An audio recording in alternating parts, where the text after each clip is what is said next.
सार्थक म्हणत असतो की हो, मग सॅन्टाला पण कोणीतरी आई असेल, त्यालाही भावना असतील. खरं तर मी आहे थोडासा माझ्या घरच्यांबद्दल इमोशनल, माझ्या आई वडिलांबद्दल आणि माझ्या बायकोबद्दल. आणि काय हो तुम्ही तर माझा सगळा प्लॅन, मी सर्वांना गिफ्ट देत होतो आणि तुम्हीच मला गिफ्ट देऊन दिलं. आनंदी म्हणते की अहो काही नाही, मग पुढच्या क्रिसमसला तुम्ही मला गिफ्ट द्या. सार्थक म्हणतो की थँक्यू. आनंदी म्हणते की थँक्यू का बरं? सार्थक म्हणतो की तुमच्या मनाने पुढच्या क्रिसमस पर्यंत माझ्यासोबत राहण्याचं ठरवलंय, त्यामुळे थँक्यू म्हणतोय. नमस्कार मंडळी, मन धागा धागा जोडते नवा या मालिकेच्या आजच्या भागात आज आपण बघणार आहोत. मनोज घरी आलेला असतो आणि क्रिसमस ट्री बघून तो म्हणत असतो की हे कोणी आणलं आणि हा काय तमाशा आहे. आंबो आजी तितक्यात येते आणि म्हणते की त्या दाढीवाल्याने आणले. तर मनोजच्या तोंडाचा वास येत असतो, त्यामुळे आंबो आजी म्हणते की काय रे, तू दारू पिऊन आलायस? तर मनोज म्हणतो की नाही. आंबो आजी म्हणते की मला माहितीये ना तू दारू पिऊन आलायस, तुझ्या तोंडाचा सगळा वास येतोय. तर मनोज म्हणत असतो की अगं आज क्रिसमस पार्टी होती ना, त्याच्यामुळे बॉस बोलला की पिऊनच जा म्हणून मग थोडी प्यावी लागली. तर आंबो आजी आता मनोजचा कान पकडत असते. मनोज कसा बसा तिथून निघून जातो. लीना तितक्यातच तिथे येते. आंबो आजी लीनाला म्हणते की काय ग, तुझा नवरा रोज दारू पितो आणि तू काय बघत असतेस का? त्या सार्थकला बघ, त्या आनंदीने कसं मुठीत ठेवलंय, तुला मुठीत ठेवता येत नाही का? तुम्ही काय आहे ना, तुम्ही त्या दाढीवाल्याच्या कौतुकात रमलेले असतात, त्यामुळे तुम्हाला माझ्या मनोजचं दुःखच कळत नाही. पण आता मी आली आहे ना, मी सगळी परिस्थिती बदलवेल. तर इकडे केदार हा खूपच टेन्शन मध्ये असतो. शलाका म्हणत असते की आता काही काळजी करू नकोस, मी त्यांना कॉफी दिली आहे ना, कॉफी पितील आणि झोपून घेतील, आता सगळं विसरून देखील जातील. केदार शलाकाला थँक्यू म्हणत असतो. शलाका म्हणते की अरे तुझ्याशी बोलण्याच्या नादात मी अर्णवला आणायला विसरूनच गेले. तितक्यातच अर्णव तिथे पळत येतो. शलाका विचारते की अर्णव तू इथे कसा काय आलास? तर अर्णव म्हणतो की मला कविता मामीने आणून सोडलं. तितक्यात कविता तिथे येते. कविता म्हणजे आदर्शची पहिली बायको. कविता शलाकाला म्हणत असते की काय ग, तुला तुझ्या मुलाला नीट सांभाळता येत नाही का? शलाका आता अर्णवला आतमध्ये पाठवते आणि ती कविताला विचारत असते की काय ग, हे सांगणारी तू कोण आहेस? तर कविता म्हणत असते की अगं मी काय म्हणते ते ऐकून तर घे, अगं तुझा मुलगा. परंतु शलाका काही ऐकायला तयार नसते. शलाका म्हणत असते की तुझा संबंध काय आहे आणि तू कशाला असं बोलतीयस? कविता म्हणत असते की तू आणि तुझी आई सेमच आहात. शलाका म्हणते की तू तुझ्या पुरतं काम ठेव, तुझा या घराशी काही संबंध नाही आणि माझ्या आईबद्दल असं बोललेलं मी अजिबात खपवून घेणार नाही. दोघींचे भांडणं सुरू असतात. त्याच वेळी अरविंद तिथे येतात. अरविंद कविताला विचारतो की आपण कोण? तेव्हा कविता म्हणते की मी कविता, आदर्शची बायको, म्हणजे आदर्शची बायको होते. अरविंदच्या हातामध्ये ती कॉफी असते जी शलाकाने अरविंदला दिलेली असते आणि त्यामध्ये झोपेच्या गोळ्या देखील असतात. तर अरविंद ती कॉफी आता कविताला देत असतो आणि म्हणत असतो की घे, कॉफी घे, म्हणजे तुला थोडं बरं वाटेल. शलाका म्हणत असते की अहो काका, तिला कशाला देताय, तुम्ही घ्या ना, तुमच्यासाठी आणली होती ना. परंतु अरविंद शलाकाला शांत कर कविताला म्हणतो की घे, तू कॉफी घे. कविता आता कॉफी घेते आणि पटपट पिऊन टाकते. अरविंद देखील आता त्याच्या रूम मध्ये निघून जातो. तर कविता देखील तिथून निघालेली असते. कविताने फुल कॉफी पिलेली असते आणि दारातच जाऊन ती पडते. शलाका आणि केदार आता दोघंही तिला उठवण्याचा प्रयत्न करत असतात. शलाका म्हणते की आता जर आईने हे सर्व बघितलं ना, तर आई आपल्याला काही सोडणार नाही आणि मग ते कविताला लगेचच रूम मध्ये घेऊन जातात. तर इकडे सार्थक आनंदीला म्हणत असतो की 12 वाजत आले, सॅन्टा येणार आहे. आनंदी म्हणते की अहो सॅन्टा कसा काय येणार आहे, मला वाटलं तुम्ही गंमत करताय, आता सॅन्टा कसा येईल? सार्थक म्हणतो की तुम्ही काही काळजी करू नका, सॅन्टा येणार आहे, तुम्ही फक्त सगळ्यांना अंगणात घेऊन या. तितक्यातच सानू तिथे येते. आनंदी सानूला सांगते की सानू, सॅन्टा येणार आहे आपल्या घरी. तर सानूला खूप आनंद होतो. सानू घरातल्या सर्वांना बोलावते. घरातले सर्वजण आता तिथे आलेले असतात आणि सर्वजण आता अंगणात सॅन्टाला बघण्यासाठी जातात. क्रिसमस निमित्त सर्व अंगण अगदी छान सजवलेलं असतं. खरं तर आता सार्थकच सॅन्टा तिथे बनून आलेला असतो, त्यामुळे सर्वांना खूप आनंद झालेला असतो. सार्थक आता सर्वांना गिफ्ट देतो. सर्वांना त्याने गिफ्ट दिलेले असतात. तर सर्वजण आता आतमध्ये जातात. तर सार्थकची दाढी ही निघालेली असते. आनंदी म्हणते की काय मग, निघाली का दाढी? आणि हो, सर्वांना भेटवस्तू देणाऱ्या सॅन्टासाठी माझ्याकडनं हे गिफ्ट. सार्थकला खूप आनंद झालेला असतो, कारण आनंदीने पहिल्यांदा त्याला काहीतरी गिफ्ट दिलेलं असतं आणि हे तेच गिफ्ट असतं जे सार्थकला देण्यासाठी आनंदीने रात्रंदिवस मेहनत केलेली असते. आनंदीने स्वतःच्या हाताने सार्थकसाठी स्वेटर विणलेलं असतं. तर सार्थक आता स्वेटरकडे बघून म्हणत असतो, सार्थक म्हणत असतो की सॅन्टाला तर भेटलं गिफ्ट, परंतु ह्या बिचाऱ्या आनंदीच्या नवऱ्याला कधी मिळणार आहे बायकोचं प्रेम? आनंदी आणि सार्थक दोघंही हसत असतात. आंबो आजी त्या दोघांकडे बघत असते. तर इकडे केदार आणि शलाका मात्र खूप टेन्शन मध्ये असतात. दोघांनाही काय करावं ते कळत नसतं आणि तितक्यातच रुंदा तिथे येते. रुंदा आवाज देते.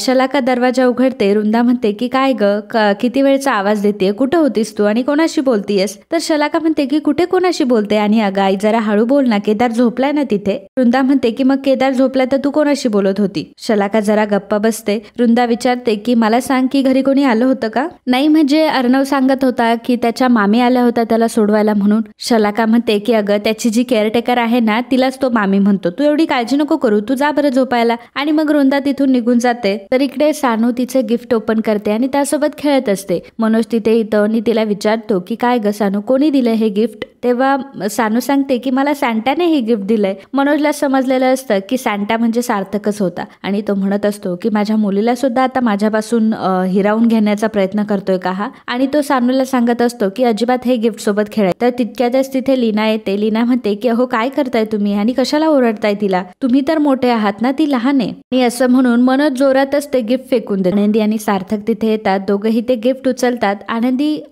मनोजला विचारत असते की काय रे दादा, तू असं का वागतोयस? मनोज सार्थकला म्हणत असतो की सॅन्टा बनून तूच माझ्या मुलीला महागडं गिफ्ट दिलंस ना, बिघडवतोयस का तिला? आनंदी म्हणत असते की अरे दादा, लहान मुलांना सॅन्टा आवडतो आणि त्यांनी फक्त तिला गिफ्ट दिलंय, त्यांचं काय चुकलंय त्यात? मनोज म्हणतो की चुकतंय त्याचं, या सगळ्यातून तो मला त्याची श्रीमंती आणि माझी गरिबी दाखवतोय. आणि आनंदी तू मला अजिबात समजावू नको, तुला समजवायचं असेल तर तू तुझ्या नवऱ्याला समजाव. सार्थक म्हणतो की अहो मनोज दादा, मी कसला मोठा आलोय, मोठे तर तुम्ही आहात. खरं तर तुमच्यासारखा मनाचा मोठेपणा असायला हवा. तुम्ही मला इथे तुमच्या घरात राहू देताय, खरंच तुम्ही किती मोठे आहात. मनोज म्हणतो की हे बघा सार्थक राज्याध्यक्ष, असं गोड गोड बोलून तुम्ही इतरांना भुलवू शकतात परंतु मला नाही भुलवू शकत. मला माहिती आहे ना तुमच्या मनात किती राग आहे माझ्याबद्दल, माझ्यामुळे तुमच्या बहिणीचं लग्न मोडलंय म्हणून त्याचा बदला घेण्यासाठी तुम्ही इथे आलाय ना. मनोज आता तिथून निघून गेलेला म्हणत असते की आत्या माझं गिफ्ट. आनंदी तिला गिफ्ट देते आणि बाहेर जायला सांगते. तर लीना आता सार्थकची माफी मागत असते की सार्थक सर, मनोजच्या वतीने मी तुमची माफी मागते. खरं तर मनोज असा नाहीये, तो मनाने खूप चांगला आहे, पण माहित नाही असं का वागतो तो. सार्थक म्हणत असतो की अहो वहिनी, मला सगळं माहितीये, तुम्हाला माफी मागायची काही गरज. तर इकडे सुधा ही वृंदासाठी हळदीचं दूध घेऊन येते.